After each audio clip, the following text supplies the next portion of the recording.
हे राजपुरुषों, मैं आपके इस भव्य स्वागत से कृतार्थ हुआ, परंतु मैं यहां किसी सेवा की अपेक्षा से नहीं आया। मैं तो आपसे बस कुछ मांगने आया हूं। आप जो चाहते हैं वो हम आपको प्रसन्नता से देंगे, परंतु पहले आप भीतर तो आइए।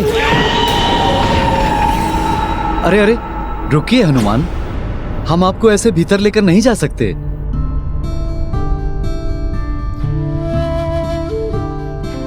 आप तो हमारे लिए ईश्वर के समान हैं, इसलिए पहले हम श्रद्धा पूर्वक आपके चरण धोएंगे। आप लोग कृपया ऐसा ना करें। मैं तो मात्र एक साधारण वानर हूं। हे कपीश्वर, आपके चरणों में तो परम प्रताप है। जिन चरणों ने स्वर्ण लंका को ध्वस्त कर दिया, वो हमारे इस तुच्छ राज्य में प्रविष्ट हुए हैं। विशालकाय पर्वत चकनाचूर हो गए आपके चरणों तले। हमारा तो अत्यंत साधारण सा राज्य है। तीनों लोग कांप उठते हैं आपके चरणों की आहट से।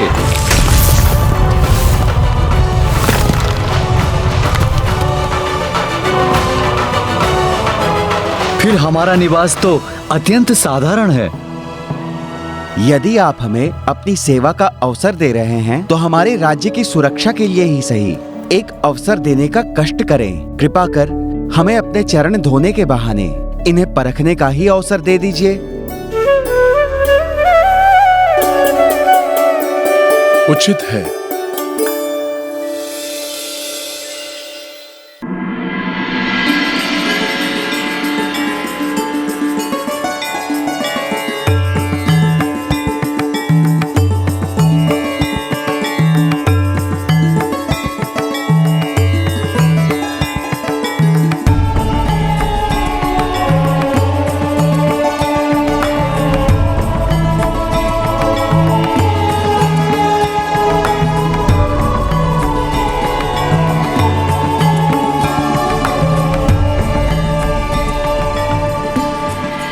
आप दोनों राजपुरुषों को शत शत धन्यवाद,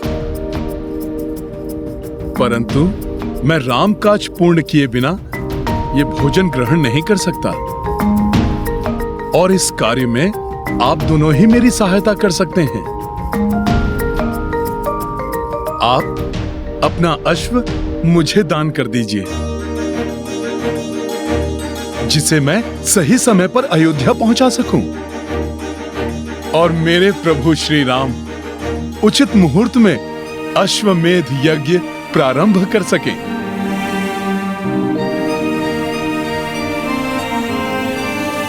भैया कुशल, हमारा अश्व चुना गया है प्रभु श्री राम के अश्वमेध यज्ञ के लिए। अब इसके परिणाम स्वरूप हमारे नारायणपुर में सब कुशल मंगल ही होगा। हे राम भक्त, हम दोनों भ्राता अपने अश्व को देने के पूर्व एक बार उसे भोजन कराकर विदा करना चाहते हैं। यदि आप हमें इतना समय दें तो हम कृतार्थ रहेंगे।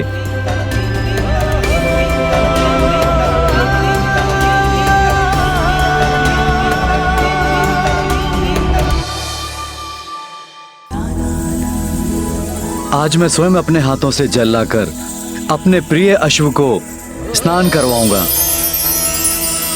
स्वयं गुड़ और चने के मिश्रण से भोजन तैयार कर अपने अश्व को प्रस्तुत करूंगा।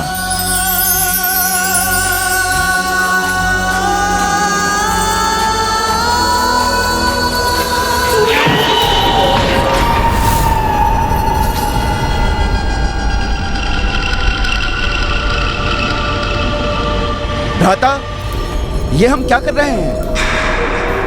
ये हम क्या कर रहे हैं? ये हमें नहीं करना चाहिए।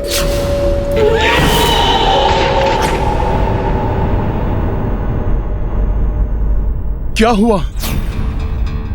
कुशल और मंगल अभी तक क्यों नहीं आए? मुझे देर हो रही है। मुझे देखने जाना चाहिए, नहीं तो मैं सूर्योदय के पूर्व अश्व प्रभु श्री राम तक कैसे पहुंचा सकूंगा?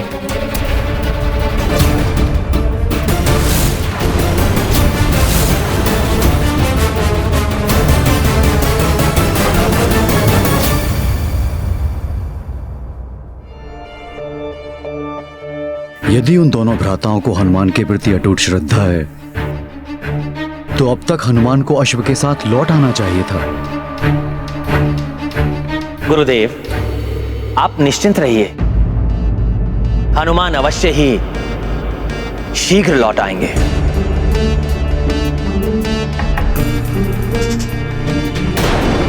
यदि हनुमान उन दोनों भाइयों से अश्व नहीं ला पाया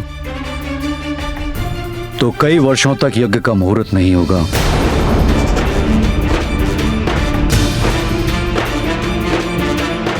और हम ये शुभ अवसर खो बैठेंगे।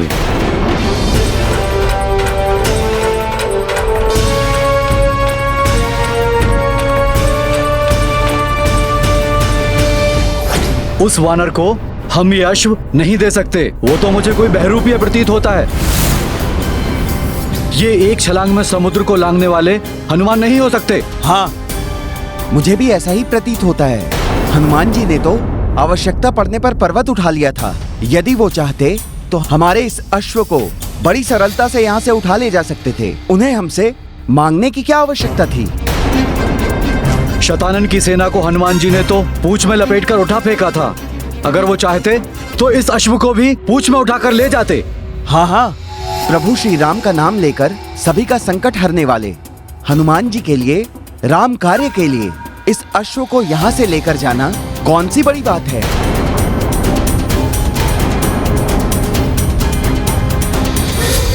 प्रभु विष्णु के भक्तों के साथ मैं भला ऐसा कैसे कर सकता था?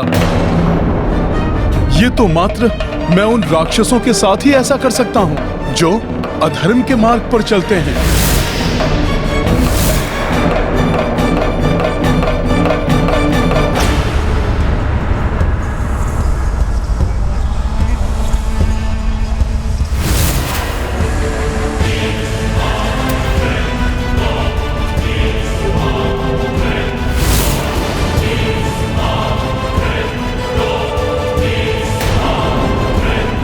कौन हो तुम? ये क्या कह रहे हैं आप? किसने आने दिया इस वानर को यहाँ पर? बिना अनुमति के यहाँ आने का दुस्साहस कैसे किया तुमने? अभी तो आपने मेरा स्वागत किया था और अभी आप मुझे पहचानने के लिए भी तैयार नहीं।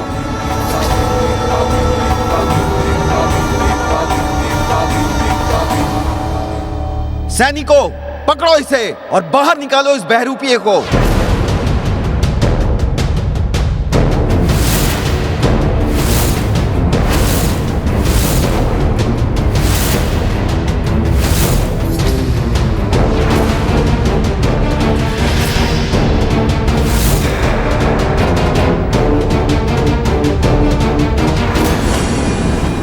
सोच बदलकर आसक्ति को अनासक्ति में बदल दिया मैंने।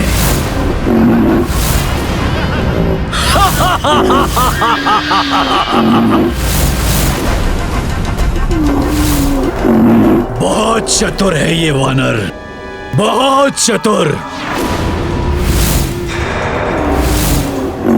अभी भी अश्व को ले जाने में सफलता प्राप्त कर हमारी योजना को पूर्ण रूप से ध्वस्त कर सकता है। इसलिए प्रथम अवसर पाते ही उस अश्व के जीवन का अंत कर दो।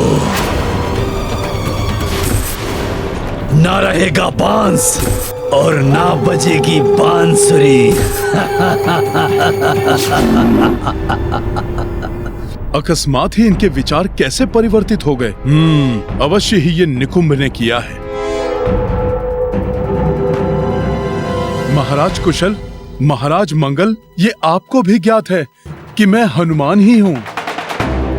राक्षस निकुंभ के प्रभाव में आकर आप दोनों मुझ पर अविश्वास कर रहे हैं। बस बस, बंद करो अपनी ये मनगढ़ंत बातें। अब और हम नहीं आने वाले तुम्हारी इन बातों में।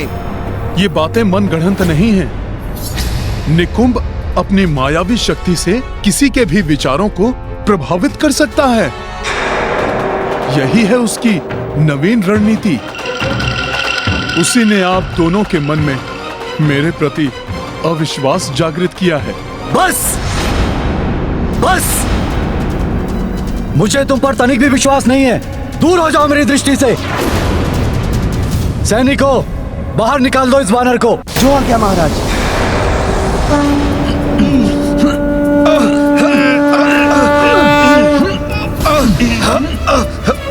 ये वानर तो बहुत शक्तिशाली है।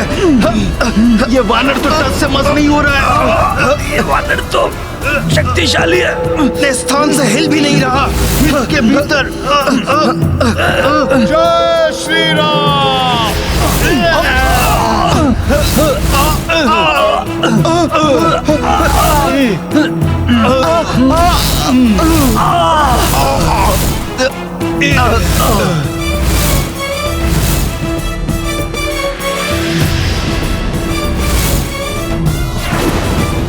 सैनिकों, इस वानर को उठा के फेंक दो बाहर।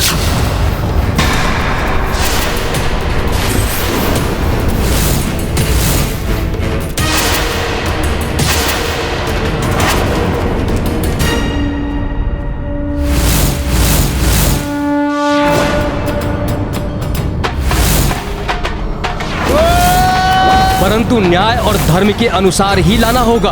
वो अश्व तुम्हें हरण कर, अन्यथा बलपूर्वक लाया गया अश्व यज्ञ के योग्य नहीं होगा।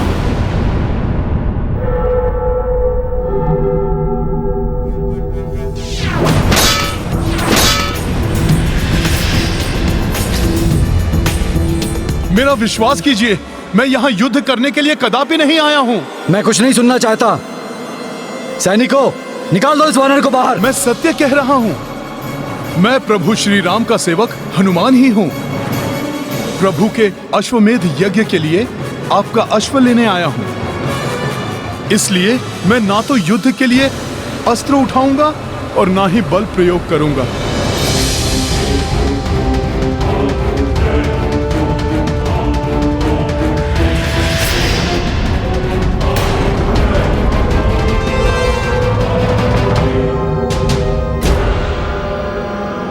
वो चतुर वानर भले ही इन भाइयों के मस्तिष्क को मेरे प्रभाव से मुक्त करा ले, परंतु मेरे महाबली पंचासुर उस अश्व का अंत कर देंगे।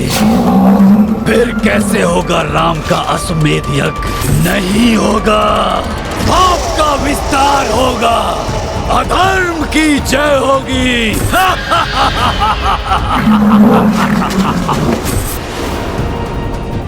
बहुत सुंदर हो तुम अश्व, किंतु तुम्हारा अंत करना आवश्यक है।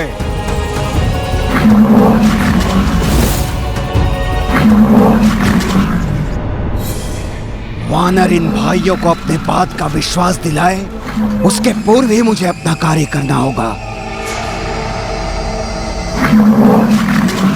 हनुमान का वेश बनाकर हमें छलने आए हो? तुम्हें यह अश्व कदापि नहीं मिलेगा।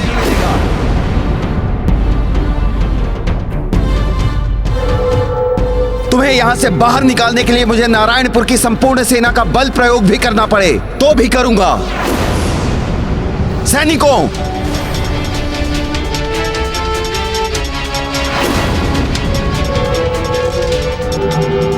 मैं अनायास ही दिव्य शक्तियों का प्रदर्शन नहीं करना चाहता था, किंतु प्रभु का कार्य पूर्ण करने के लिए आपको विश्वास दिलाना आवश्यक है कि मैं ही हनुमान हूं।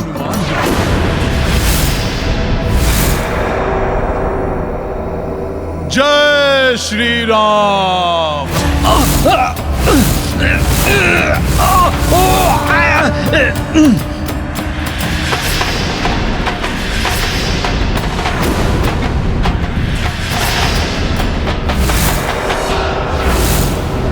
ये वानर हमें माया से भयभीत करना चाहता है। सैनिकों, आक्रमण करो इस वानर पर। मैं आपको भयभीत नहीं कर रहा हूं। मैं तो आपको विश्वास दिलाने के लिए ऐसा कर रहा हूं कि मैं वही हनुमान हूं जो अपना आकार बढ़ाकर संजीवनी के लिए पर्वत उठाकर लाया था।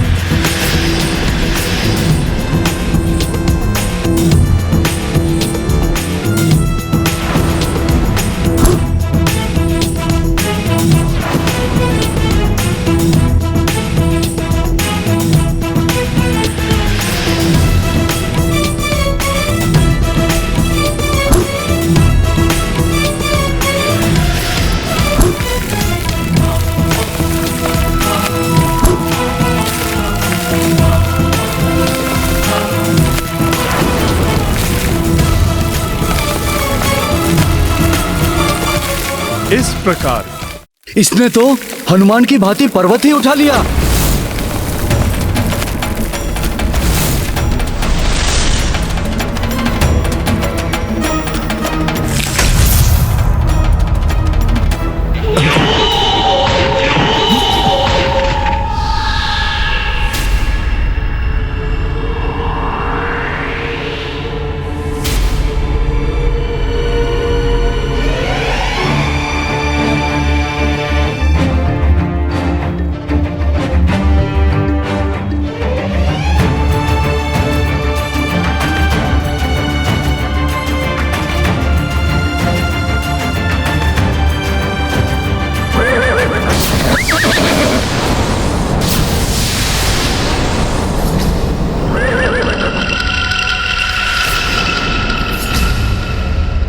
अश्व की ध्वनि इतनी तीव्रता से क्यों हिनहिना रही है ये?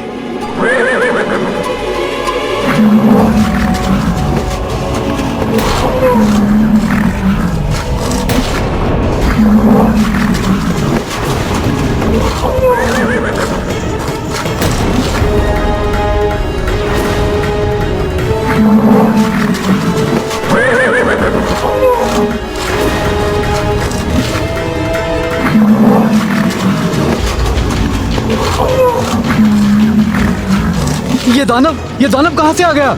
ये तो हमारे अश्व का अंत कर डालेगा।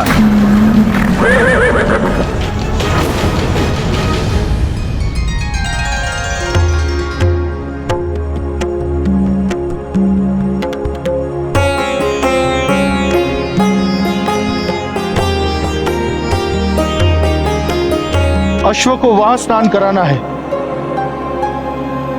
इसीलिए पवित्र जल को वहीं एकत्रित करो। स्वामी, ये आपका प्रथम अश्वमेध यज्ञ है। हमारे कुलदेवता सूर्यदेव की कृपा से आप भी अश्वमेध यज्ञ संपन्न करने वाले राजाओं में से एक हो जाएंगे। आपकी कीर्ति आपके पूर्वजों की ही भांति दिग दिगंत तक प्रसारित हो जाएगी। राम राज्य की स्थापना होगी। किंतु ये तो तभी संभव होगा भाभी माँ, जब हनुमान मुहूर्त रहते अश्व को लेकर यहाँ पहुँच जाएं।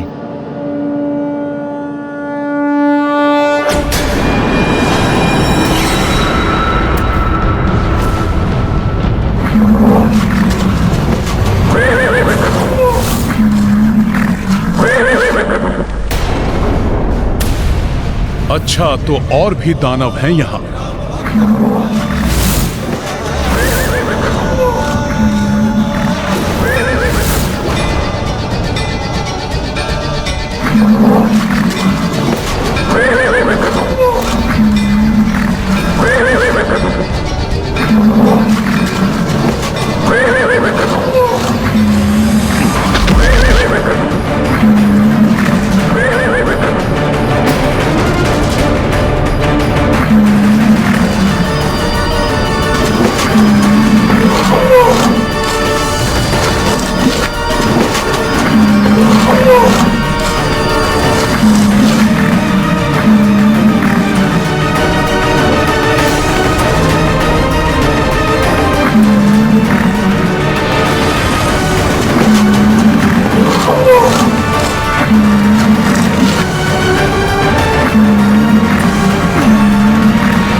अश्व को रक्षित कर यहां से ले जाने के लिए तुम सबका संहार करेगा हनुमान।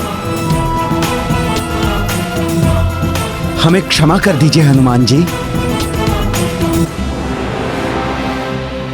जो हम आप पर अविश्वास कर बैठे। न जाने कैसे हमारी मति ही फिर गई थी। हाँ हनुमान जी, हमारे कारण प्रभु श्री राम जी के कार्य को असफल मत होने दीजिए।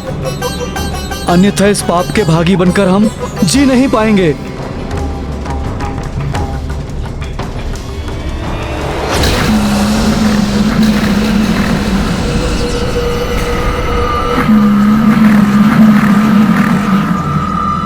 सूर्योदय होने को है। मुहूर्त के लिए अधिक समय शेष नहीं है। अब मुझे शीघ्र ही इन असुरों को समाप्त करके अश्व को समय रहते अयोध्या पहुंचाना होगा।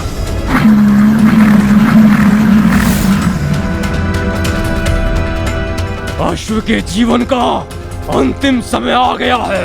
एक साथ इन सभी असुरों को समाप्त करना होगा, अन्यथा विलंब हो जाएगा। जय श्री राम।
दुष्ट असुर, अश्व की नहीं, अब तुम्हारी जीवन लीला समाप्त होगी।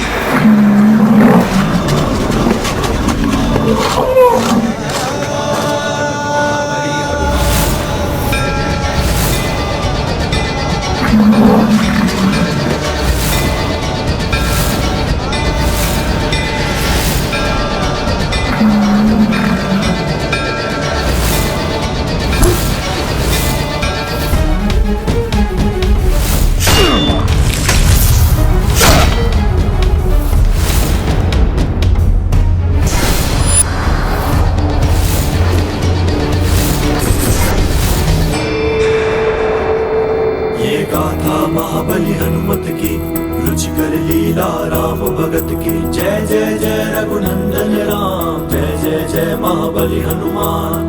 पंच रूप पवन सुत धारे, पांचहु दानव क्षण में संहारे। जब सहाय बलि हनुमाना, राम काज में को व्यवधाना। ये गाथा महाबली हनुमत की, रुचिकर लीला राम भगत की। जय जय जय रघुनंदन राम, जय जय जय महाबली हनुमान। जय जय जय रघुनंदन राम, जय जय जय महाबली हनुमान।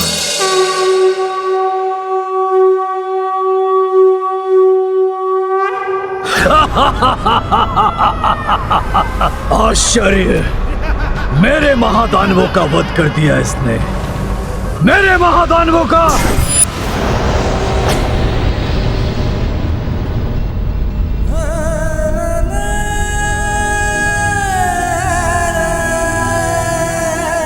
प्रभु श्री राम के अनन्य भक्त हनुमान, हमसे बड़ी भूल हुई है, हमें क्षमा कर दीजिए।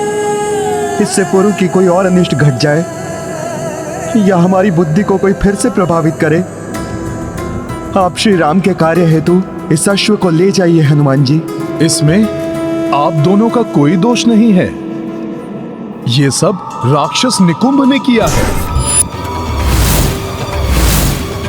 संसार में अधर्म का विनाश करने के लिए अपनी माया से वो सबके विचारों को दूषित करने का प्रयास कर रहा है। सत्य है हनुमान जी, आपने हम दोनों भ्राताओं को अधर्म करने से बचा लिया। उस आसुरी शक्ति से हमारी रक्षा करने के लिए आपको शत शत नमन हनुमान जी। मेरी तो इच्छा है कि मैं जगत के सभी मनुष्यों को ऐसी आसुरी शक्तियों से रक्षित कर सकूं।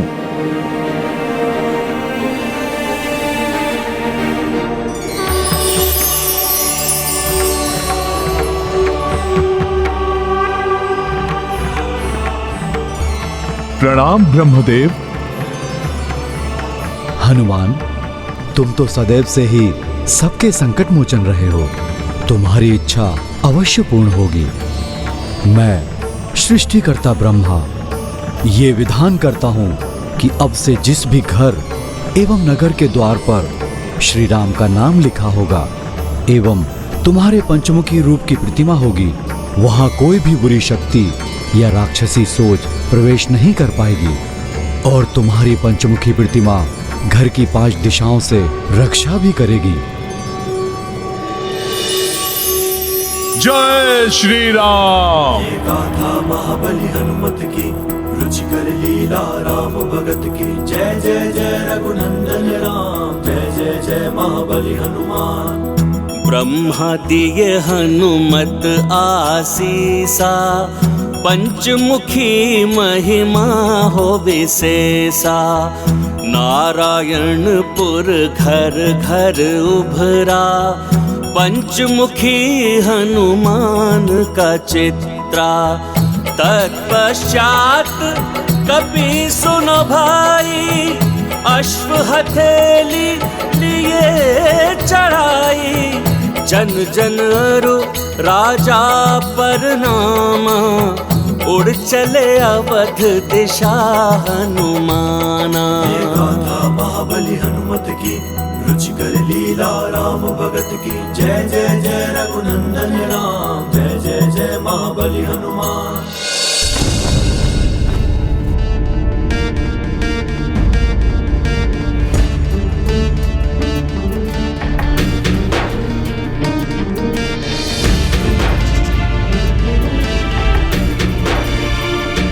उषा काल की लालिमा छा चुकी है क्षितिज पर। अब किसी भी क्षण सूर्यदेव की प्रथम रश्मि यहाँ की धरा को स्पर्श कर सकती है और यदि इस क्षण के पूर्व भी हनुमान नहीं आ पाए तो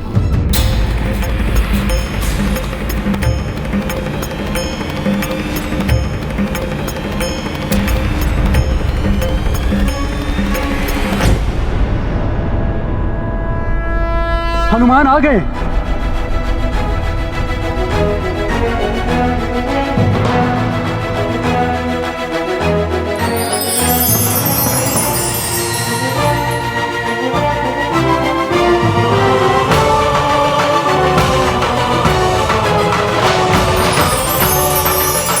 किंतु सूर्यदेव की रश्मि तो धरा को स्पर्श करने वाली है।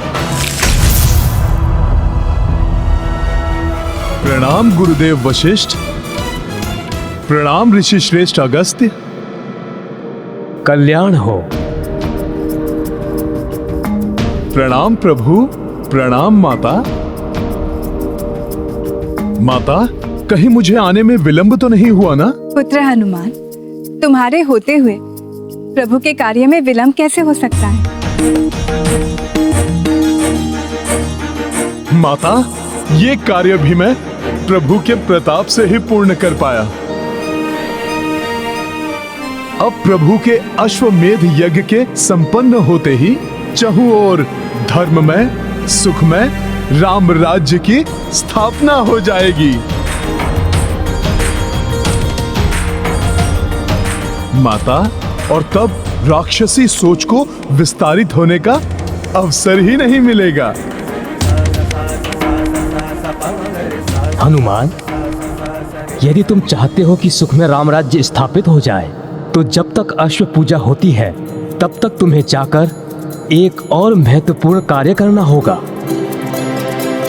ऋषि श्रेष्ठ, आप आदेश दीजिए। तो सर्वप्रथम तुम ये बताओ कि अश्वमेध यज्ञ के विषय में तुम्हें कितना ज्ञान है एवं यज्ञ के अश्व का क्या महत्व है।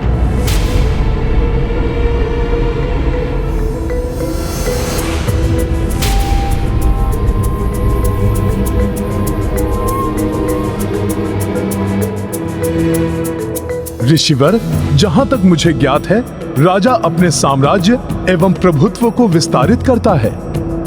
अश्व जिस राज्य से होकर निकलता है, उस राज्य के राजा को यज्ञ करने वाले राजा की अधीनता स्वीकार करनी होती है।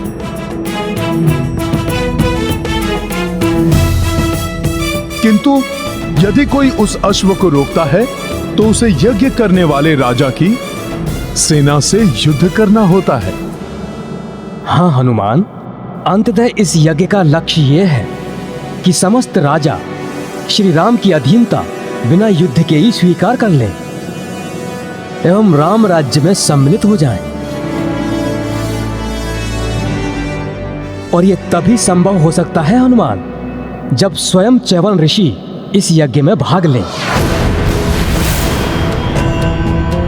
क्योंकि वो उन महान ऋषियों में से एक हैं जो महातेजस्वी हैं, जिनके तप में अतुलनीय शक्ति है। ओम नमः शिवाय। ओम नमः शिवाय। ओम नमः शिवाय। च्यवन ऋषि के तपोबल से बड़े बड़े महाबली राजा भी थरथर कांपते हैं। उन्होंने अपने तप के प्रताप से इंद्रदेव को भी बंदी बना लिया था। आसुरी शक्ति एवं निशाचरी सोच वाले तो इनसे कोसों दूर ही रहते हैं। इस प्रकार श्री राम एवं तुम्हारे नाम के साथ ऋषि च्यवन का नाम मात्र जुड़ जाने से ही उनके तप का सम्मान करते हुए अनेकों भूपाल अश्व को नहीं रोकेंगे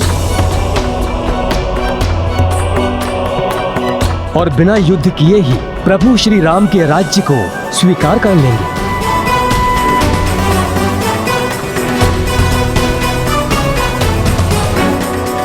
परंतु ऋषि च्यवन सरयू किनारे तप कर रहे हैं, शीघ्र कुपित हो जाते हैं वो।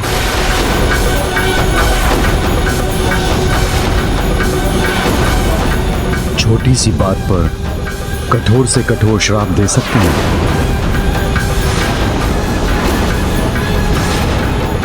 उन्हें यज्ञ के लिए यहां ला पाना लगभग असंभव ही है हनुमान।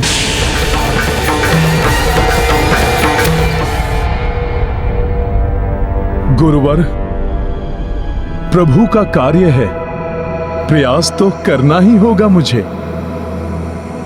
किंतु किसी कारण से रुष्ट होकर उन्होंने पुत्र हनुमान को श्राप दे दिया तो?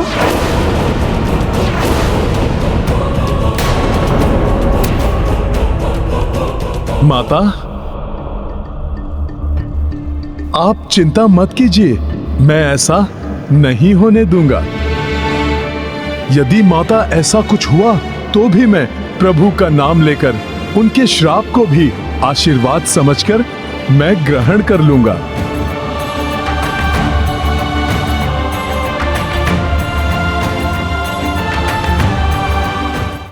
माता, किंतु मैं ऋषि च्यवन को लेकर अवश्य आऊंगा। कार्य कितना भी जटिल हो, किंतु बिना किसी संकट के समय रहते यदि वो कार्य कोई कर सकता है तो वो मात्र हनुमान ही है।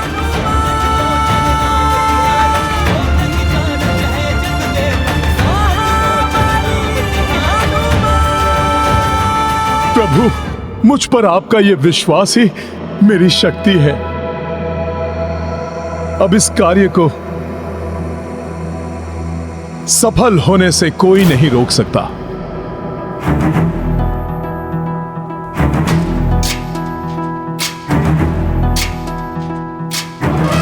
प्रभु, आप बस मुझे आज्ञा दीजिए।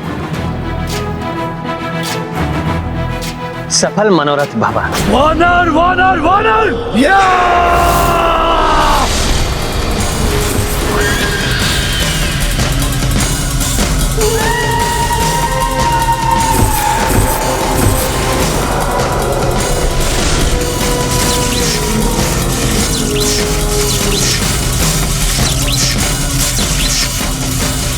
ये वानर ही मेरी राह का रोड़ा है। अश्व को अयोध्या पहुंचाया और अब चैवन ऋषि को लाने चल दिया। नहीं, चैवन ऋषि के आने का अर्थ है राम राज्य की शीघ्र स्थापना। तब हम आसुरी सोच से पतित नहीं कर पाएंगे मनुष्यों को। तो कैसे होगा पाप का विस्तार, कैसे होगी अधर्म की जय?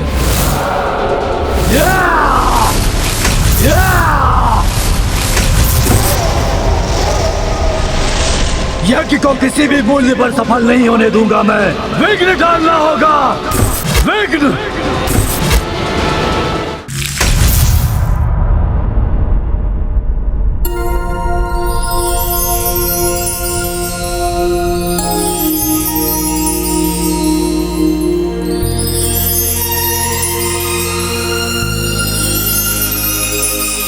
कैसी सात्विक ऊर्जा उपस्थित है यहाँ चहुं ओर। ओम नमः शिवाय। सत्य ही कहा था ऋषिवर अगस्त्य ने। तप के तेज से यहाँ का संपूर्ण वातावरण शुद्ध, पवित्र एवं दिव्य बना हुआ है। ओम नमः शिवाय। च्यवन ऋषि भी आसपास ही कहीं होंगे।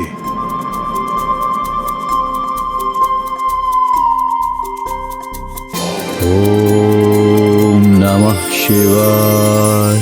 ये ऋषिवर च्यवन कहाँ है? ओम नमः शिवाय।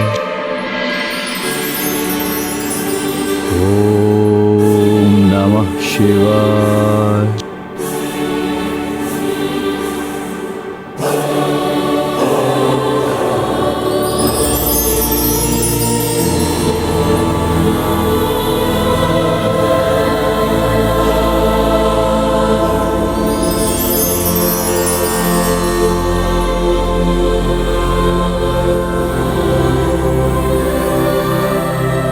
तप का ऐसा अद्भुत एवं विचित्र तेज, ऋषिवर च्यवन भी इतने युवा, आश्चर्य है।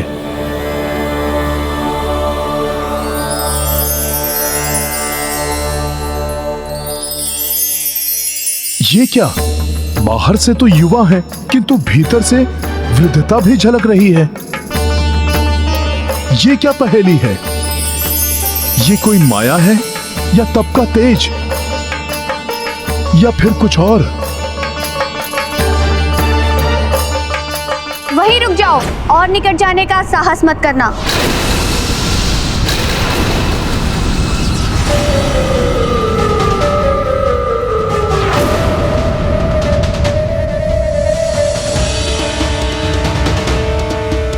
अब तृण भर भी आगे बढ़े तो तुम्हें ऋषिवर के प्रलयकारी कोप का भागी बनना पड़ेगा। कौन हो तुम? प्रणाम माता। मैं प्रभु श्री राम का सेवक हनुमान हूं। मैं ऋषिवर के तप में विघ्न नहीं डालूंगा, किंतु प्रभु श्री राम के अश्वमेध यज्ञ के लिए मुझे शीघ्र ही ऋषिवर को अयोध्या लेकर जाना है। उसके लिए तो तुम्हें ऋषिवर के मंत्र जाप के संपन्न होने तक प्रतीक्षा करनी होगी।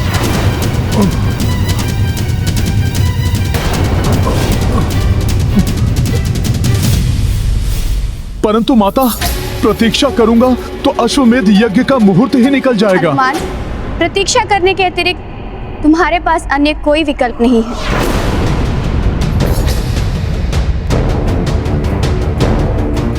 ओम नमः शिवाय। माता, कोई तो विकल्प होगा जिससे ऋषिवर कुपित भी न हो और ध्यान से जागृत भी हो जाएं। नहीं, अपितु किसी ने उनका ध्यान भंग किया तो उसे कठोर दंड देते हैं ऋषिवर। मैं भी दंड भोग रही हूँ। एक भूल के कारण जीवन भर के लिए इनकी दासी बनना पड़ा मुझे। माता, जीवन भर के लिए दासी? ऐसा क्या हो गया था आपसे? ये एक लंबी कथा है, सुनना चाहोगे? हाँ माता, किंतु नहीं नहीं माता, समय बहुत अल्पशेष है। आज मैं कथा के लिए क्षमा चाहता हूँ। माता, अभी तो मुझे ऋषिवर को ध्यान से जागृत करने के लिए कोई उपाय ढूंढना होगा।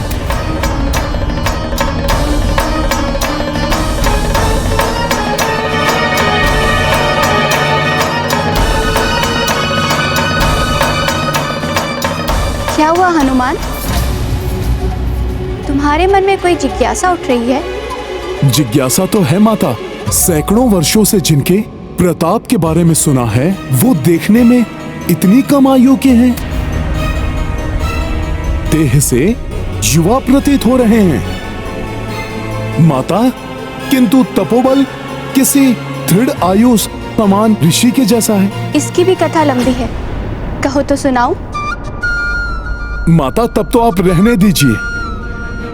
अभी तो आप यही प्रार्थना कीजिए कि ऋषिवर को बिना कोपित किए ध्यान से जागृत करने का उपाय मिल जाए मुझे। ऋषिवर का ध्यान तो उनकी इच्छा से ही टूटेगा। उचित है कि तुम प्रतीक्षा करो और मुझे अपने कार्य करने दो।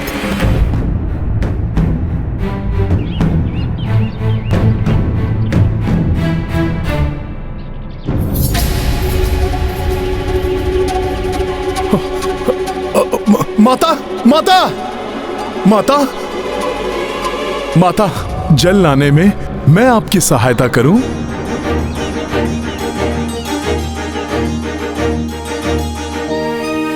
जिससे कि मैं उतने समय में ऋषिवर की कथा भी सुन सकूं।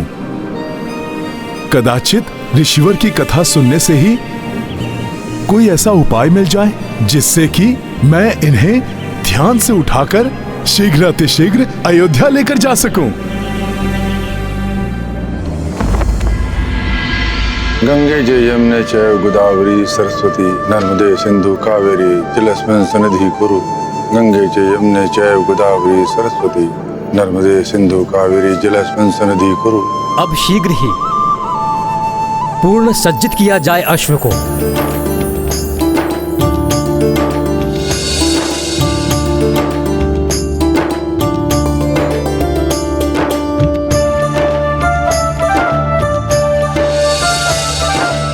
पुत्र राम, अब आपको सूर्यवंश के चिन्ह से अंकित जयपत्र को अश्व के मस्तक पर बांधना होगा।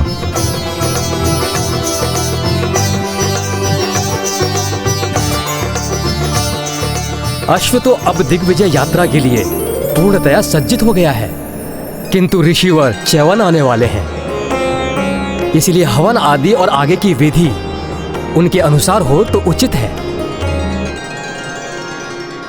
किंतु यदि हनुमान महर्षि च्यवन को मनाने में असफल रहे तो कहीं उनकी प्रतीक्षा करते करते शुभ मुहूर्त का समय ना निकल जाए। हमने सदैव हनुमान पर विश्वास किया है और उन्होंने सदैव हमारे विश्वास की लाज रखी है। हनुमान आज भी असफल नहीं होंगे।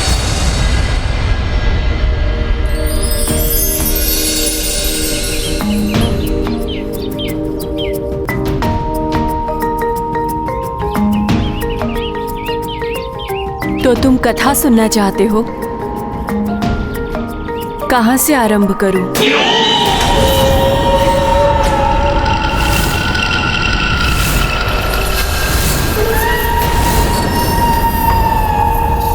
कोई और भी है यहाँ हमारे आसपास? कहीं राक्षस निकुंभ तो नहीं यहाँ पहुंच गया?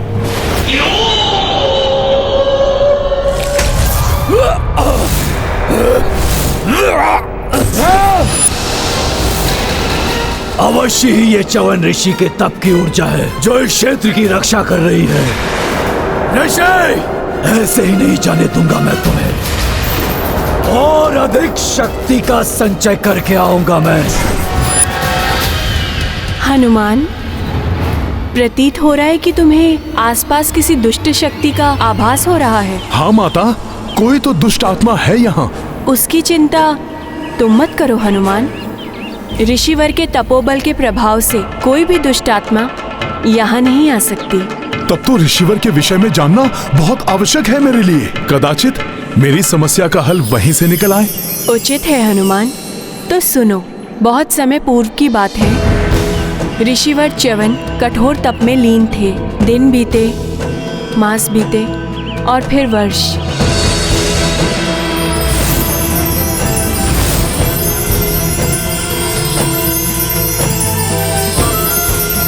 और इस प्रकार सहस्त्रों वर्ष उनका तप चलता रहा।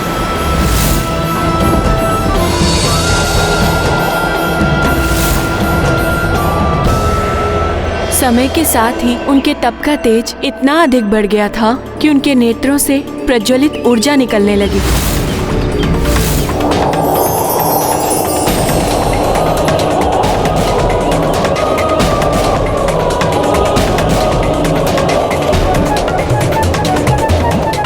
वो इतने गहन ध्यान में लीन हो गए कि दीमकों ने अपनी बाम्बियां उनके चारों ओर बना ली। फिर भी उनकी तपस्या अनवरत चलती रही। उनके तप की तरंगे संपूर्ण वातावरण को प्रभावित कर रही थी। उनके नेत्रों से निकलने वाली प्रज्वलित ऊर्जा बाम्बी के छिद्रों से बाहर निकलकर कौतूहल जगा रही थी। उन्हीं दिनों तीर्थ यात्रा पर अपनी पुत्री सुकन्या एवं सेना के साथ निकले हुए मनुपुत्र राजा शर्यार्थी ने नर्मदा नदी के किनारे पड़ाव डाला। वहीं निकट के वन में ऋषि च्यवन तप में लीन थे। उनके तप की तरंगों के प्रभाव से आकृष्ट होकर सुकन्या अपनी सखियों के साथ उस ओर निकल पड़ी।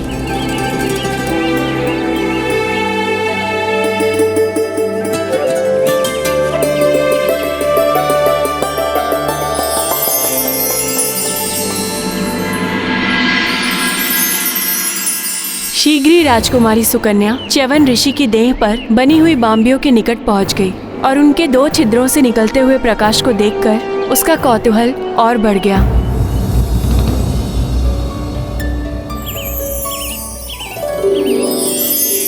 कितनी विचित्र है ये दीमकों की बाम्बी, और इन छिद्रों से निकलते हुए प्रकाश को देखकर ऐसा प्रतीत होता है जैसे इसके भीतर कोई प्रकाश पुंज हो। मैं देखती हूँ कि ये प्रकाश पुंज है क्या। सुकन्या को भय तो लग रहा था, किंतु कौतूहलवश उसने एक तीक्ष्ण तृण को उठाया और बाम्बी के निकट पहुंच गई। तीक्ष्ण तृण? ऐसा कौतूहल तो संकट का कारण बन सकता था माता। हाँ हनुमान, सत्य से अनभिज्ञ राजकुमारी सुकन्या ने कौतूहलवश उस तीक्ष्ण तृण को बाम्बी के छिद्र में ढोक दिया। माता, कौतूहल तो वैसे अच्छा है, क्योंकि कौतूहल ही नवीन ज्ञान अर्जित करने के लिए प्रेरित करता है। किंतु कौतूहलवश असावधानी से किया गया कार्य कभी कभी घातक भी बन जाता है। हाँ हनुमान, जैसे ही उसने तृण बाहर निकाला उसे छिद्र से रक्त बहता हुआ दिखाई दिया। भयाक्रांत हो गई वो। उसे विश्वास ही नहीं हो रहा था कि वो ऐसी भूल कर बैठी है। तभी एक घायल ऋषिवर को बाम्बी से निकलते हुए देखकर भयभीत सुकन्या अपनी सखियों के संग वहाँ से भाग निकली। राजकुमारी सुकन्या, ये तो कोई ऋषि है, चलिए यहाँ से। ऋषिवर का क्रोध अपने चरम पर था। राजकुमारी सुकन्या, मेरी सहस्त्रों वर्षों की तपस्या भंग कर दी तुमने, और ये संसार देखता रह गया। इस अपकृत्य का दंड तुम ही नहीं, समस्त सृष्टि भोगेगी। नष्ट कर दूंगा मैं सब कुछ, कोई नहीं बचेगा मेरे कोप से।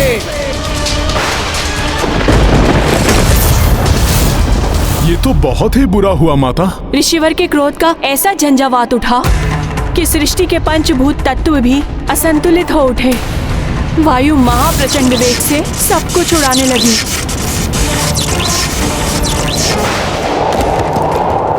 नदियों के जल ने भीषण रूप धारण कर लिया। स्वच्छ आकाश सहसा ही घने मेघों से छा गया। वेग की आंधियों ने श्वास लेना दुर्भर कर दिया था, अतः कोई गिरकर अचेत हो रहा था तो कोई प्रचंड वायु में उड़ रहा था। ये धूल भरी आंधी, सांस लेना भी कठिन हो रहा है। ऋषिवर के क्रोध से चाहूं और विनाश लीला आरंभ हो गई। सुकन्या ने अपने पिता से जाकर सब कुछ बता दिया। स्तब्ध रह गए थे महाराज शर्याती। वायु के थपेड़ों में धूल भरी आंधियों का सामना करते हुए वे किसी प्रकार ऋषिवर के पास जा पहुंचे।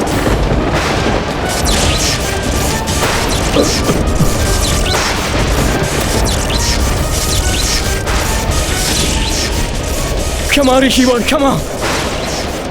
मेरी पुत्री के इस कृत्य के लिए मैं क्षमा चाहता हूँ। अपने इस कोप को शांत कर लीजिए ऋषिवर। प्रकृति असंतुलित हो चुकी है। शांत हो जाइए ऋषिवर, शांत हो जाइए। महाराज शर्याती की क्षमा याचना का ऋषि के कोप पर कोई प्रभाव नहीं पड़ा और उसे देखकर सुकन्या भी उनके चरणों में गिर पड़ी। सृष्टि में प्रलय की स्थिति उत्पन्न हो रही है ऋषिवर। भूलवश हुए अपराध का इतना बड़ा दंड मत दीजिए सृष्टि को।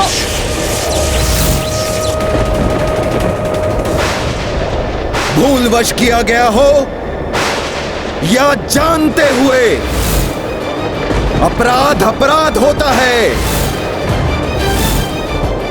और अपराधी को दंड मिलना चाहिए।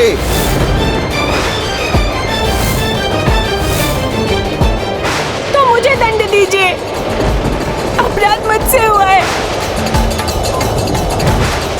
और मैं इसके प्रायश्चित के लिए प्रस्तुत हूँ ऋषिवर। तुम करोगी प्रायश्चित? मेरे जीवन भर की तपस्या को भंग किया तुमने, तो आजीवन मेरी सेवा करने का प्रण लो। विवाह करो मुझसे।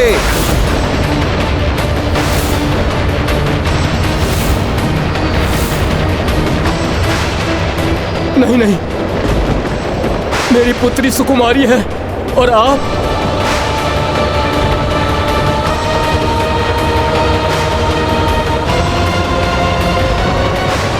स्वीकार है मुझे। विवाह करूंगी मैं आपसे। सदैव आपकी सेवा का प्रण लेती हूं मैं। किंतु ये विनाश लीला अब रोक लीजिए।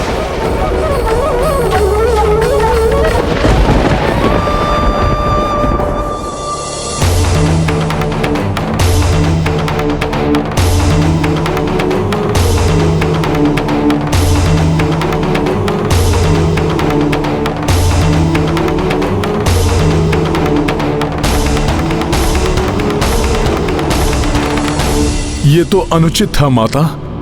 फिर क्या हुआ? विवाह हुआ या नहीं?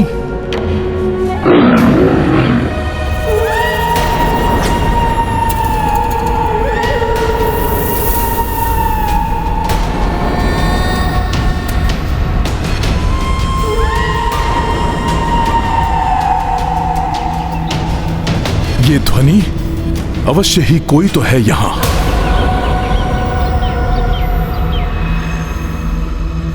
विवाह हुआ हनुमान। सुकन्या अपने पति को इष्ट देव मानकर दिन रात उनकी सेवा में जुट गई। पतिव्रत धर्म का पालन, सदाचरण एवं वर्षों की अनवरत सेवा को देखकर एक दिन ऐसा भी आया जब ऋषिवर सुकन्या पर प्रसन्न हो गए।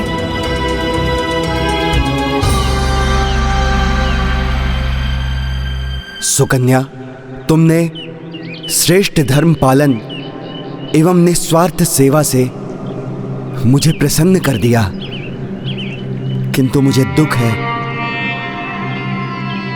मैंने तुम्हें ऐसा दंड दिया जो कोई भी सुकुमारी स्वीकार नहीं करती।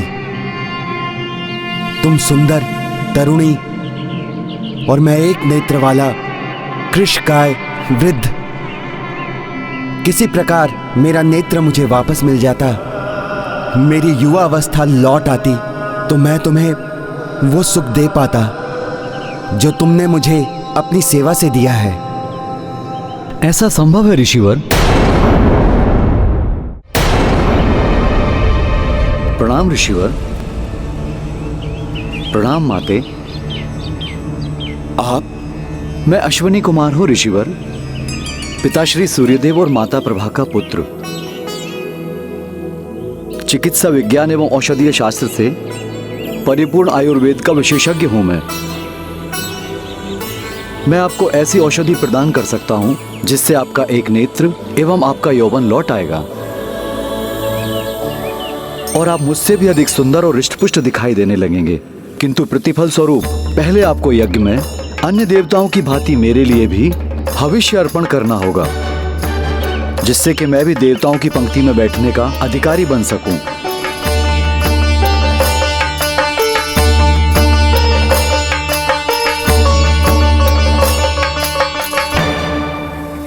अवश्य ही ये देवी सुकन्या के श्रेष्ठ धर्म पालन एवं ऋषिवर के तपोबल का परिणाम था, जो अश्विनी कुमार स्वतः ही उनकी सहायता के लिए प्रेरित हुए। फिर क्या हुआ माता? कर्म फल तो मिलता ही है हनुमान। ऋषिवर ने शीघ्र ही यज्ञ आरंभ कर दिया, किंतु जब यज्ञ अपनी चरम सीमा पर पहुंचने लगा तो अश्विनी कुमार के नाम से आहुतियां पड़ती देखकर इंद्रदेव कुपित हो उठे और ऋषिवर को ऐसा करने से रोकने के लिए आ गए। ओम अश्विनी कुमाराय नमः। रुक जाइए ऋषिवर, आप अश्विनी कुमार को हम देवताओं के समान अधिकार एवं पद कैसे दे सकते हैं? ओम अश्विनी कुमाराय नमः। यदि आप नहीं रुके ऋषिवर तो हमें बल प्रयोग करना पड़ेगा। ओम अश्विनी कुमाराय नमः।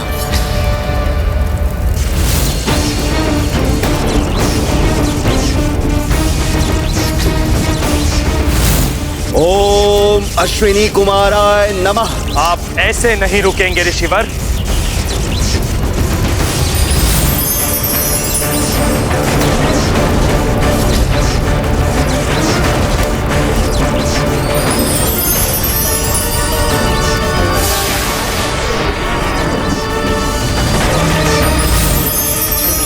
नहीं ऋषिवर, रुक जाइए ऋषिवर।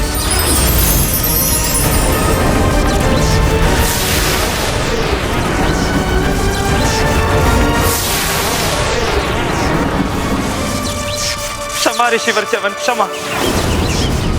रोक लीजिए अपने कोप को। मैं वचन देता हूं कि आपकी इच्छा अनुसार अब से अश्विनी कुमार को हम देवताओं के समान ही वे सम्मान और भविष्य के अधिकारी होंगे।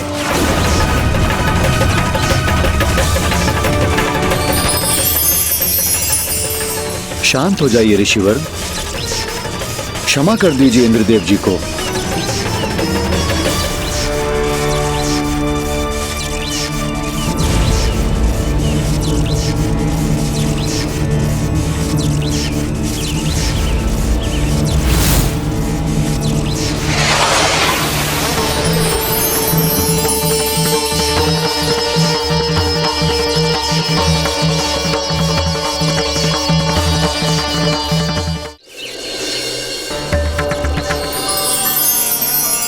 आपने मुझे देवताओं के समान अधिकार दिलाए, आपको धन्यवाद ऋषिवर। अब आप ये औषधि स्वीकार कीजिए। इसके सेवन से आपकी दृष्टि लौट आएगी और आप पुनः युवावस्था को प्राप्त हो जाएंगे।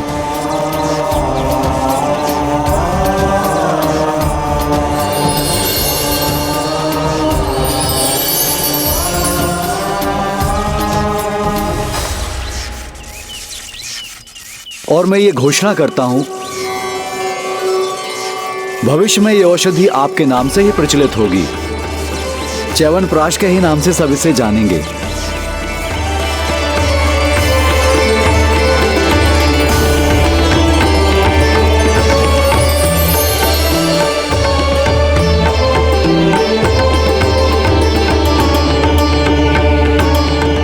तत्पश्चात उस औषधि के प्रभाव से ऋषिवर के नेत्र वापस आ गए और ऋषिवर एवं सुकन्या दोनों का यौवन पुनः वापस आ गया।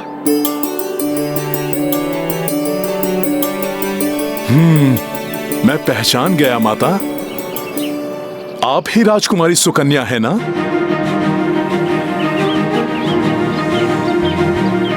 माता, आप दोनों की कथा से मुझे इतना तो ज्ञात हो गया है कि ऋषिवर मात्र शीघ्र कुपित ही नहीं होते, अपितु वो भावुक भी हैं, न्याय भी करते हैं। हो सकता है इन्हीं सब के मध्य से ऋषिवर को ध्यान से जागृत करने का कोई उपाय निकल आए। हाँ हनुमान, लक्ष्य को ध्यान में रखकर निरंतर आगे बढ़ने वाला ही लक्ष्य को प्राप्त कर सकता है।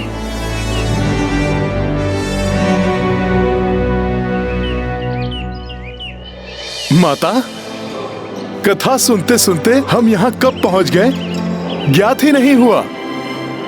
अब मैं जल भर कर लाता हूँ।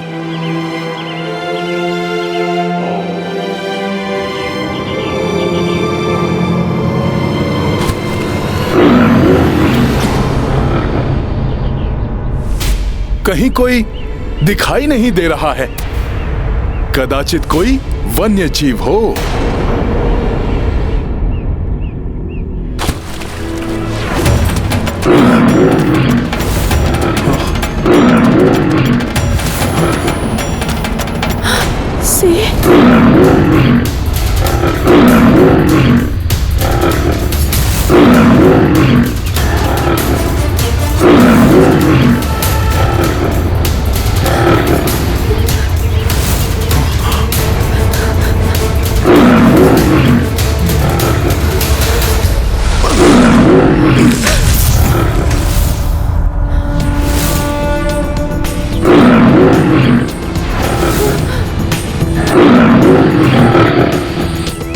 भयभीत होने की कोई आवश्यकता नहीं है माता,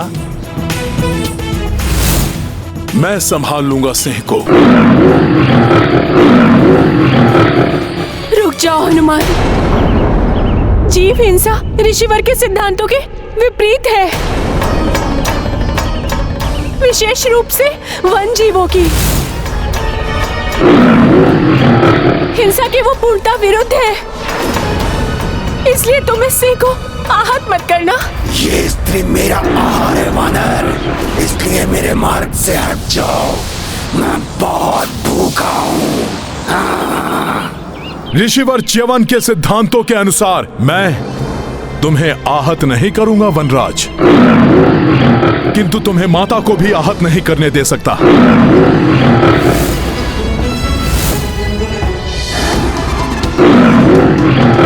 हनुमान, मैं तो इस सिंह का स्वाभाविक आहार हूँ, इसलिए इसे रोकना उचित नहीं है।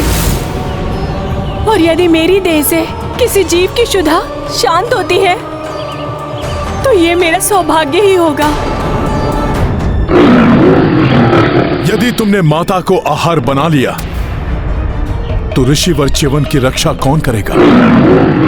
उन्हीं के सिद्धांतों के कारण तुम सब वन्य जीव इस वन में सुरक्षित रहते हो, इसलिए उचित होगा कि तुम लौट जाओ। वानर, ये तो विधि का विधान है कि हम सिंह किसी को भी अपना आहार बना सकते हैं। यदि तुम इस स्त्री को बचाना चाहते हो तो उसके स्थान पर तुम्हें मेरा आहार बनना स्वीकार करना होगा। ये तो सत्य ही है कि ईश्वर ने सिंह को आखेट करके ही उदर पोषण का अधिकार दिया है। क्या सोच रहे हो वानर? मेरा आहार बनो, अन्यथा मेरे मार्ग से हट जाओ। हनुमान, सिंह का आहार मुझे बनने दो, तुम्हें तो अभी अनेक कार्य करने हैं। ये सत्य है माता कि मुझे अनेक कार्य करने हैं। प्रभु श्री राम के सुख में राज्य को स्थापित होते हुए भी देखना है, किंतु इन परिस्थितियों में मेरा कर्तव्य ये कह रहा है कि मुझे अपने जीवन की बलि दे देनी चाहिए।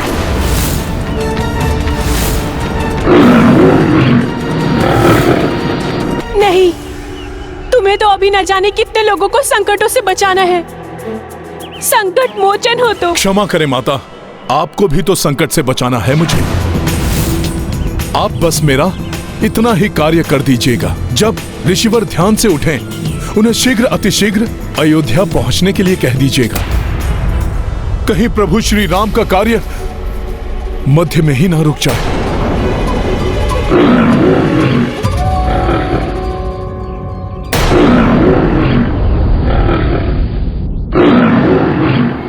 मुझे अपना आहार बनाकर अपनी क्षुधा शांत कर लो वनराज। मैं प्रस्तुत हूँ। सुकन्या के जीवन लाए, पवन तनय सिंह सम्मुख आए। स्वप्राणा भी तनिक न मोहि, संकट मोचन समना कोई। गाथा महाबली हनुमत की, रुचिकर लीला राम भगत की। जय जय जय रघुनंदन राम, जय जय जय महाबली हनुमान।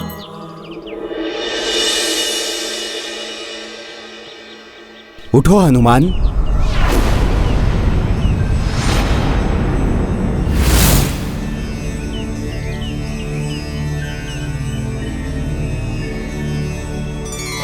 तुम्हारी परीक्षा लेने हेतु मैंने ही सिंह का रूप धरा था। हनुमान, मैं तुम्हारी धर्मपरायणता और परमार्थ के प्रति निष्ठा देखकर अत्यंत प्रसन्न हुआ। प्रणाम ऋषिवर। कल्याण हो हनुमान।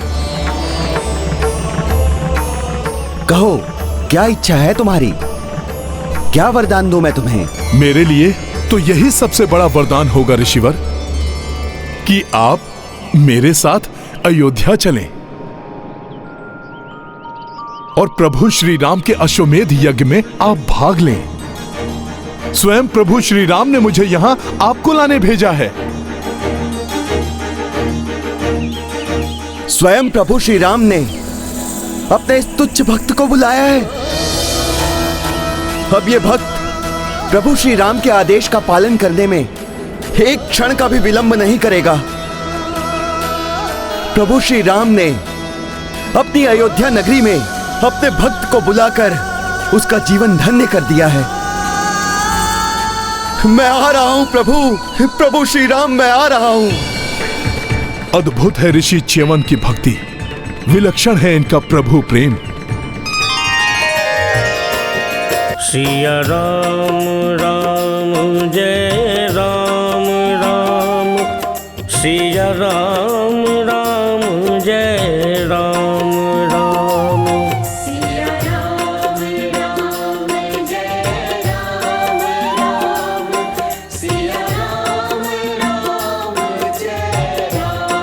राम, सिया राम राम जय राम राम, सिया राम राम जय राम राम, सिया राम राम जय राम राम, सिया राम राम जय राम राम,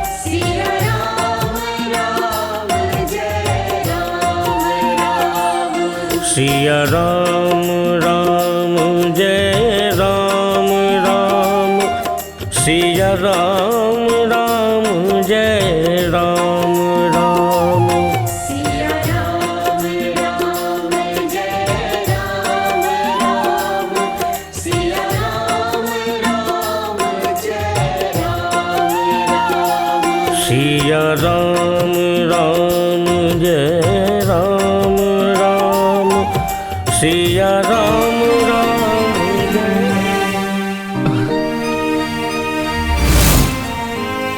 क्या हुआ ऋषिवर? आप रुक क्यों गए? तुम क्लांत हो गए हनुमान। कब तक इस प्रकार मेरे पांव के नीचे अपने हाथ रखकर मुझे कष्ट पहुंचने से सुरक्षित रखोगे?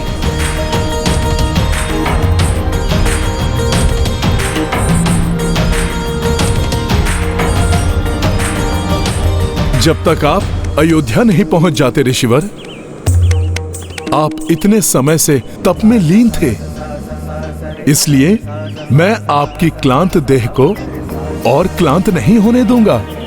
अब चिंता ना करिए, प्रभु कृपा से मुझे कुछ नहीं होगा। तुम धन्य हो हनुमान, धन्य हो। तुम अभी भी अपनी नहीं, मात्र मेरी चिंता कर रहे हो। परमार्थ का ऐसा परम भाव मैंने किसी और में नहीं देखा। हे ऋषिवर, ये परमार्थ नहीं,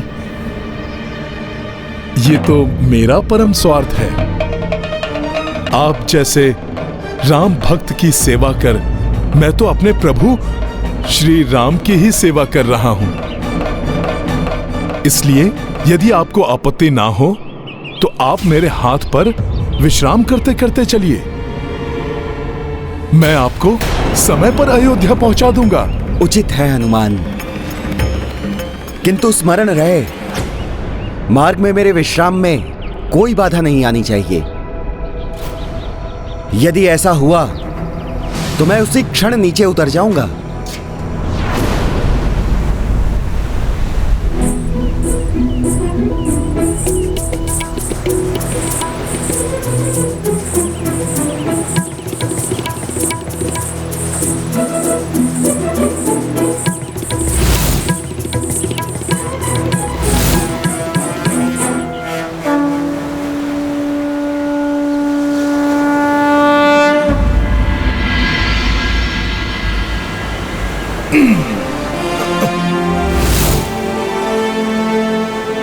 यदि उड़कर गया तो कहीं विश्राम करते हुए निद्रा में ऋषिवर की पकड़ ढीली पड़ गई तो वो गिर सकते हैं। इसलिए मुझे चलकर ही जाना चाहिए। जय श्री राम।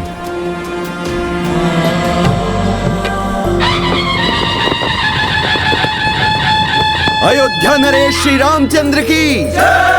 अयोध्या नरेश श्री रामचंद्र की जय। अयोध्या नरेश श्री रामचंद्र की जय। अयोध्या नरेश श्री रामचंद्र की जय। अयोध्या नरेश श्री रामचंद्र की जय।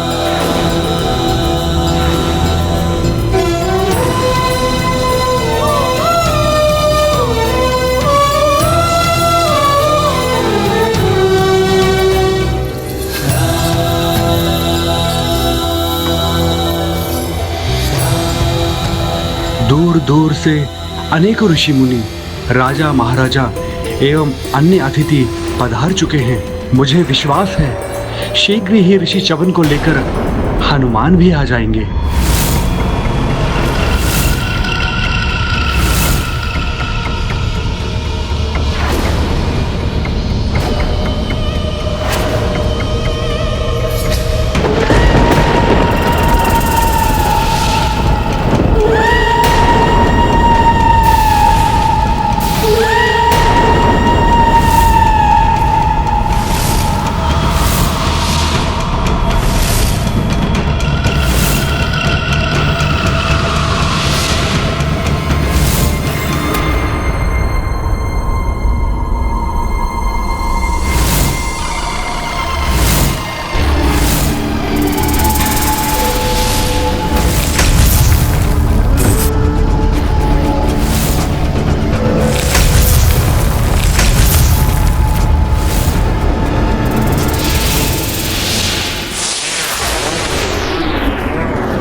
कैसे विचित्र मायावी वृक्ष हैं ये, जिनकी जड़ें पृथ्वी से बाहर निकलकर मुझे जकड़ने का प्रयास कर रही हैं। ये तो संपूर्ण वन ही मायावी प्रतीत होता है।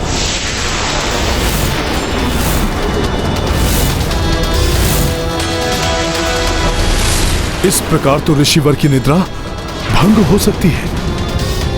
फिर उनका क्रोध जागृत हुआ तो अनर्थ हो जाएगा। मार्ग में मेरे विश्राम में कोई बाधा नहीं आनी चाहिए। यदि ऐसा हुआ तो मैं उसी क्षण नीचे उतर जाऊंगा। और हाँ हनुमान, मेरी निद्रा भी भंग नहीं होनी चाहिए, अन्यथा मेरे क्रोध की ज्वालामुखी फट सकती है।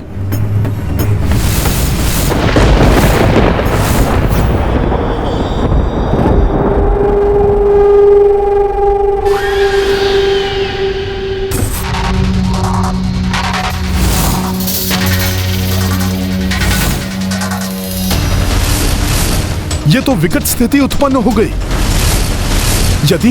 यदि मैं झटक कर इन जड़ों को अपने पांव से मुक्त करता हूं तो ऋषिवर की निद्रा भंग होने की संभावना है।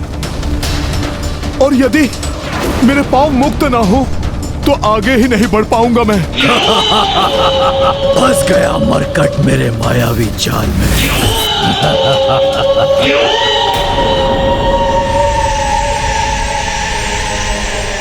अब ये लताएं भी बांध रही हैं मुझे।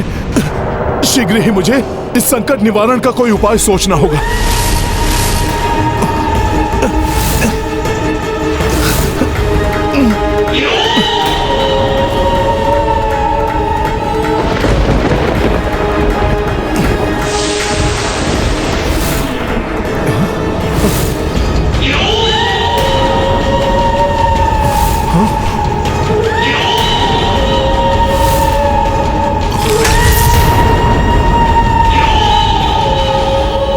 आसुरी आकृति कहां से उत्पन्न हो गई?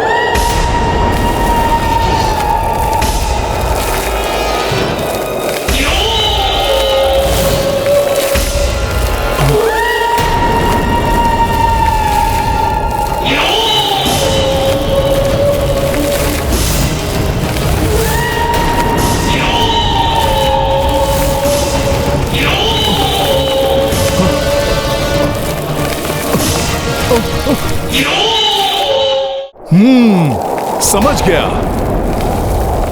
ये कोई आसुरी चाल है। ऋषिवर के विश्राम को भंग कर उनके कोप को जागृत करने की, जिससे कि वो मुझे ही दंड दे दे और मैं उन्हें अयोध्या तक न ले जा सकूं। किंतु मैं ऐसा कदापि नहीं होने दूंगा।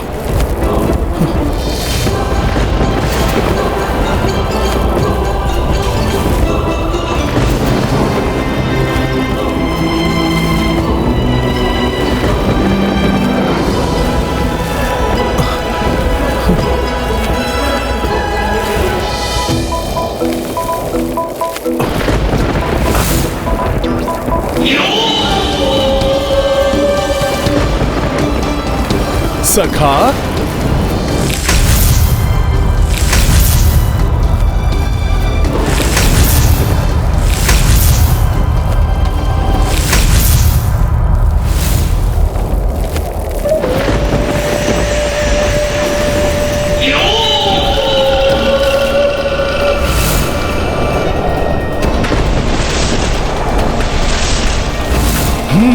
तो ये उपाय है इस दुष्ट के मुख को बंद करने का। सखा,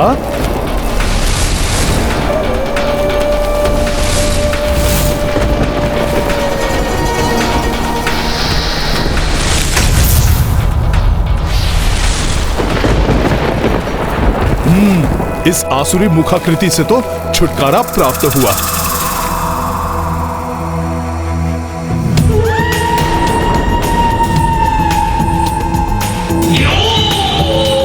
ये काली आसुरी आकृतियां अभी भी यहां हैं, अर्थात अभी संकट दूर नहीं हुआ है।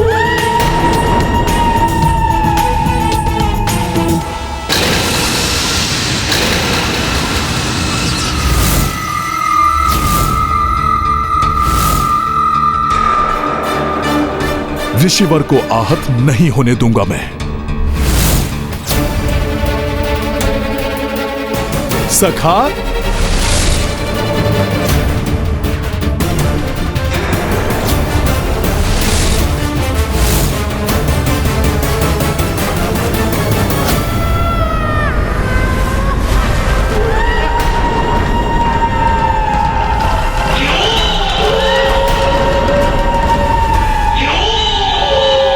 इस प्रकार आगे बढ़ने में तो अपार संकट है।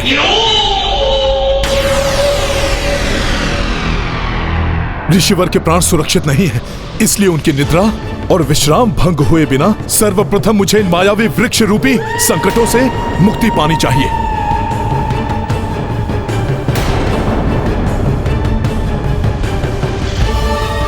सोच सोच कर भली भांति सोचा हुआ वार करता हूँ मैं मरकाट। ये मत सोचना कि विफल हो गया निकुंभ, मेरी योजना अवश्य सफल होगी मरकाट।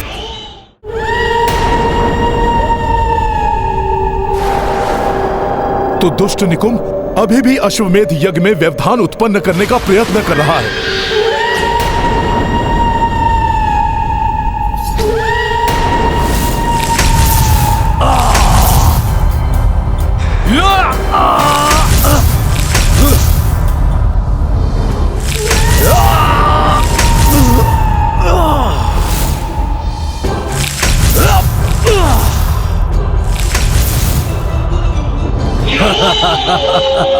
चिंतित है मरकट, होने दो चिंतित, परंतु कुछ नहीं कर पाएगा।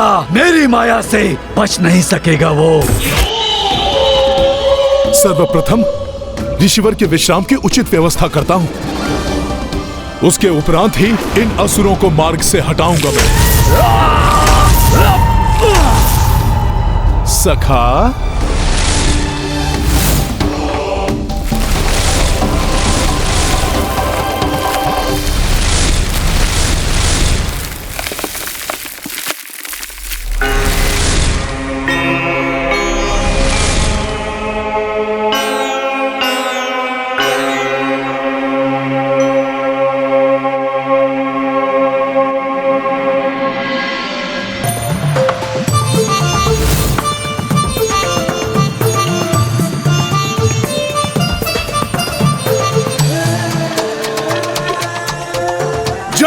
श्री राम।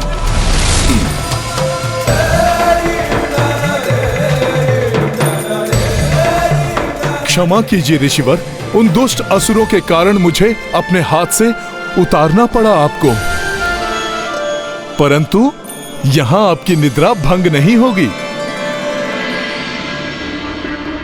प्रभु श्री राम की, प्रभु श्री राम की। अयोध्या नरेश प्रभु श्री राम को हम ऋषिगणों का प्रणाम। प्रणाम गुरुदेव। प्रभु, हम सब भी आपके इस महायज्ञ में सम्मिलित होने आए हैं। राम राज्य की स्थापना के लिए की जाने वाली इस अश्वमेध यज्ञ का साक्षी बनना हमारा परम सौभाग्य होगा। स्वागत है। धन्यवाद प्रभु। अब इन दुष्ट असुरों के आक्रमण करते ही इन्हें नष्ट कर दूंगा मैं।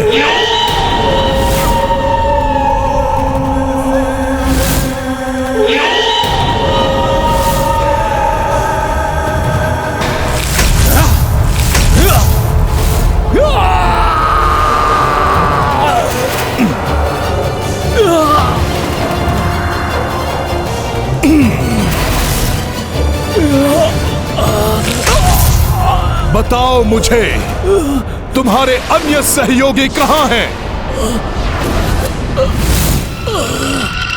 रोक नहीं सकोगे तुम मुझे मारकर, भले ही कितने प्रयत्न कर लो तुम।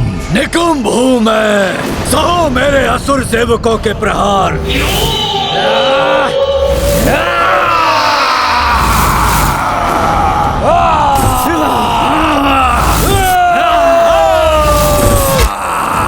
तो ये संपूर्ण सेना है यहां।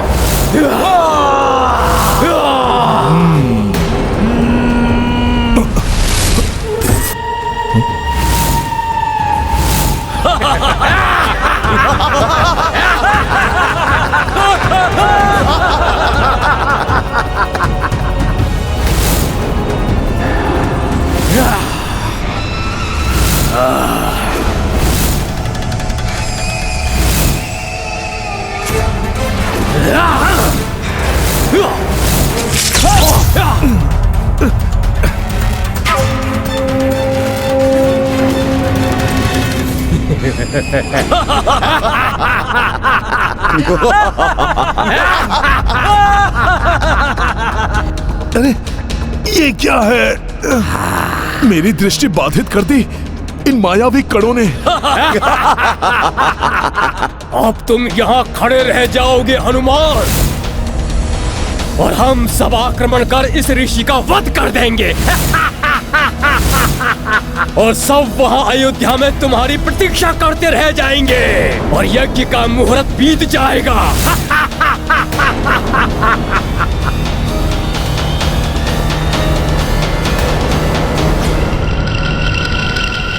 यज्ञ के लिए अश्व विधिवत रूप से तैयार है।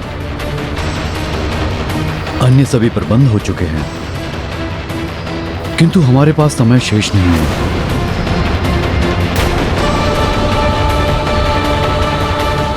यदि ये पहर बीत गया तो मुहूर्त निकल जाएगा।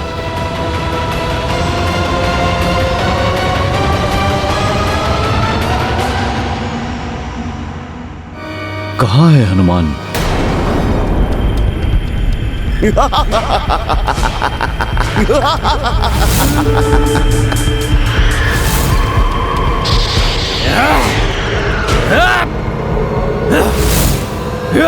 मेरी दृष्टि बाधित हो गई है। कहीं ये दुष्ट राक्षस ऋषिवर की निद्रा ना भंग कर दें। यदि ऐसा हुआ तो अनर्थ ही हो जाएगा। व्यक्ति का प्रथम कर्तव्य होता है अपने उत्तरदायित्व का भली भांति निर्वहन करना, चाहे मार्ग में कितनी भी चुनौतियां आएं।